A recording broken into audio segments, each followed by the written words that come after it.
We want to welcome Josh, a guy with a great football heritage, and he wants to have some opening remarks for us. Yeah, I just wanted to say I am honored and feel very blessed to be here. This is something I've always wanted to do ever since I was a freshman, getting to see some of the older guys. So just really excited to be here and answer some of your guys' questions. We'll start in the back on the left side.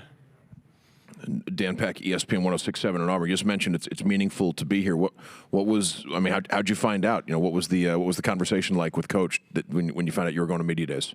Yeah, Coach and Susan out here obviously pulled me aside and just told me that I'd been chosen to get to come to media days, and I instantly called my mom and told her, and they were so pumped. So just again, super blessed, very thankful for Coach Stoops and Susan. They do a lot for UK, so very thankful for them. Stay on the left side. Hey, Josh, AP Stedham, AP as we see it. Josh, what can you tell us about the quarterback situation at Kentucky this year? Yeah, I think we all around have a great quarterback room. And we got two guys kind of battling out right now, Zach Calzada and Cutter Boley. They both possess really strong quarterback traits. They're leaders, they got great arms, and they're very smart. So really excited to see that quarterback battle and what shakes out this fall. Middle, back row. Josh, Noah Sears and LEX18. You mentioned the fact that you want to be here since your freshman year. When you reflect upon the experience you've had at Kentucky, how has both your game evolved and how have you kind of changed as a person over your time in college? Oh, yeah, that's a great question. I think I've changed an incredible amount since I've been here, maturity-wise. You know, I came from a great program, great school, and they taught me a lot of stuff, but getting to play under Coach Stoops, he doesn't only develop you as a football player, but he develops you as a young man and sends you and looks forward to sending you off into your future career. And so they've done a great job. I think I've gotten better in every aspect as a player, and they obviously challenge you to be the best man you can be. Thankful that I'm in a leadership position now, and when I look back at my Kentucky experience and career, like, I'm just super blessed to be able to wear the blue and white. So, Go on the right side here. Hey, you have participated in various community activities such as going to children's hospitals and helping with humane societies. What does it mean to you to contribute not only on the field but off the field for the community of Lexington? it means so much to me. In Lexington, they take care of their athletes. Everything thrives around the University of Kentucky. And so with that, I feel obligated to do so. Lexington means so much to me. It has a special place in my heart. It's like a home to me. And so anything I can do to give back to the city of Lexington, I do. Like you said, whether that's with the Children's Hospital or doing Dancing with the Stars, which is raising money for charities that they have selected. I love to do that stuff. I love to give back, and I'm super thankful for Lexington and all the Kentucky fans. Question on the left, and then we'll come to the middle. Brian Milam, WKYT in Lexington. Is there a friendly rivalry and a competition, you being from Cincinnati and Willie Rodriguez being on the south side of Cincinnati from northern Kentucky? Crazy thing is, we actually just moved to northern Kentucky. So I'm a Kentucky citizen now, but you know, Willie and I are actually roommates. We're really good friends. And we're going to compete. We're going to compete on the field and be best friends off the field. I think he's super talented. I think we've got a lot of tight ends that are really talented in our room. Our coaches have done a great job of bringing in really good players this offseason. So, yeah, I think obviously we want to compete. That's the name of the game. That's what it is in the SEC. But we're really excited, and we're still best friends. So, on the aisle in the middle. Dick Gabriel, Big Blue Insider. Josh, up until this past year, you and your teammates had known nothing but success at Kentucky, winning seasons, bowl games, maybe not as many wins as you'd like, but still. What was it like suffering through that last year, the off season, and then trying to learn lessons that you can apply this season to make sure it doesn't happen again? Yeah, I mean, I think we all here can agree that this last year didn't go as planned. But ultimately, for the guys that were here last year, this is a learning experience. We got to learn from what kind of went wrong last year. I think there was a lot of good to build off, and that's what's great about football and the transfer portal. We brought in a bunch of new guys that are just looking to go 1-0 when it comes to week 1. So that's what we're focused on.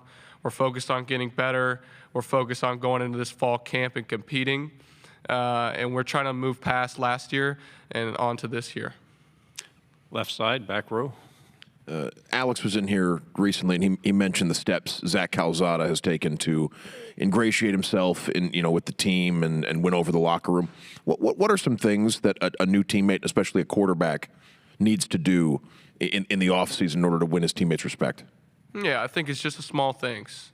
It's being open to getting to know everyone. It's sitting down at the lunch table, putting your phone down, and having genuine conversation. It's putting in extra work, whether that's on Saturdays. I'd say that's something we've done really good. We only get so much time to work with the coaches. It's in the leader's hands to go do that extra work. And so he stepped up as one of the quarterbacks and has done that. I think when I get back, I got to stay for this leadership council tomorrow, but then on Saturday, we're going to have a voluntary 7-on-7 with just the players, no coaches. But that's just what it takes. I mean, that's what we respect. We respect those players that are coming, that are willing to work, embody our core values, which are attitude, toughness, discipline, and pride, and really get to know everyone. So he's done great. He's a great guy. I'm good friends with him off the field. So he's done a lot of great things. On the left. So you had the fumble recovery for the touchdown to win that game against Ole Miss last year. How can you help build off a win like that to help continue to be a more successful year next year? I think that game just kind of shows what the margins are like in an SEC game. One small mistake, one fumble, one drop pass can lead to a win or a loss. And that's something we can learn from, that we got to be intentional about every snap. Every single play, we got to have 11 guys on the same page. So that's what we learned from that. The guys that got to experience that, and then we have a lot of experienced players coming in that have played a lot of snaps, so they know that as well, and they're embracing that they get to play in one of the best conferences in the country. So yeah, we're really excited about it, and I learned from it, and so did some of my teammates. In the middle, back row. UK hit the transfer portal pretty hard, as really every team does nowadays. Is there anybody on day one that you think is really going to stand out to fans and come in and make an impact? Yeah, I mean, I think a lot of the guys they brought in and a lot of the guys that are returning, they've shown some great things this spring and this summer. I mean, two guys that I can think of maybe on the top of my head would be Gusta from Washington State. He was in the backfield a lot during the spring. He's a stud. He's a really good player, great guy off the field, great locker room guy. Another guy, Kendrick Law from Alabama, another stud. He's really strong in the weight room, probably lifts just as much as most offensive linemen. He's really fast. He makes plays when the ball's in the air. So those are just two of many guys that we brought in that I think fans are going to be excited to see come this fall. We have two questions there and then right in front of you. Yeah, how's the dynamic changed since your little brother came into the into the position group? I wouldn't say anything has changed because I do take a leadership role in that room, but I just want to be a model for him throughout his college career. Like, as the older brother, you want to pave the way for your younger siblings, and that's just all I'm doing. I'm here as a resource.